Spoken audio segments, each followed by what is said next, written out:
Hormat bapak-bapak, ibu-ibu, salam Pancasila. Bapak-bapak, ibu-ibu yang melihat video saya ini, tolong jangan lupa subscribe, like, dan di-share. Sifatnya gratis.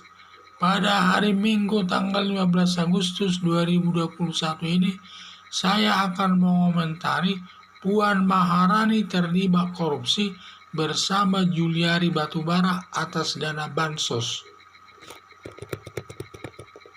Dalam perkara mantan Menteri Sosial Juliari Batubara melakukan perbuatan korupsi dana bantuan sosial sebesar 32 miliar.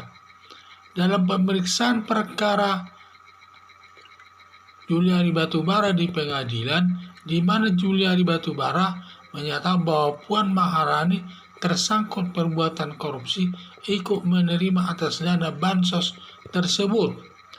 Perbuatan korupsi yang dilakukan Puan Maharani melanggar Undang-Undang Nomor 20 Tahun 2020 Tahun 2001 tentang pemberantasan tindak pidana korupsi yang ancaman hukumannya diatur dalam Pasal 5 ancaman hukumannya 5 tahun penjara, di mana si pemberi dan penerima uang sama-sama dihukum. B.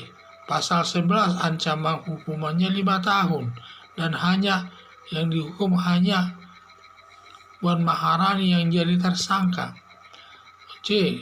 Pasal 12 ayat 1 dan ayat 2 ancaman hukumannya seumur hidup dan hukuman badan maksimal 20 tahun. Hakim dapat menerapkan salah satu hukuman tersebut tergantung putusan hakim.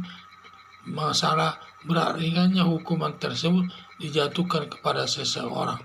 Jadi dalam menjatuhkan hukuman tersebut, hakim biasanya memberikan pertimbangan memberatkan dan pertimbangan yang meringankan. Kalau lebih condong pertimbangan pemberatannya, makanya bisa nanti hukumannya seumur hidup.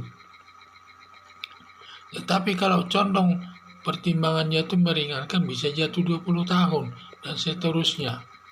Bila sampai Puan Maharani terbukti yang didukung minimal 2 alat bukti, Komisi Pemberantasan Korupsi harus melimpahkan perkaranya ke pengadilan untuk diproses sesuai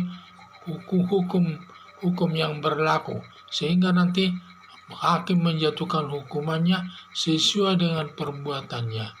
Bila sampai Puan Maharani ditetapkan sebagai tersangka, pupuslah harapan Puan Maharani mengikuti calon presiden tahun 2024, karena semua aparat negara, baik presiden, kepala daerah, dan aparat sipil negara atau ASN harus bersih dari perbuatan korupsi. Harapan saya Komisi Pemberantasan Korupsi agar kalau cukup 2 alat buktinya, agar segera Puan Maharani diproses sesuai hukum yang berlaku. KPK jangan takut menindak Puan Maharani, harus bersikap adil berdasarkan asas equality before the law atau persamaan hak di depan hukum.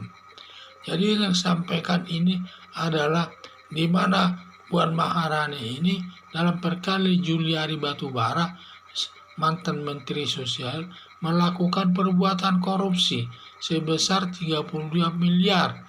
Rupanya pada saat dia disidangkan perkaranya, Juliari Batubara mengakui bahwa Puan Maharani ikut tersangkut menerima uangnya terkait dengan bantuan atas dana bantuan sosial tersebut.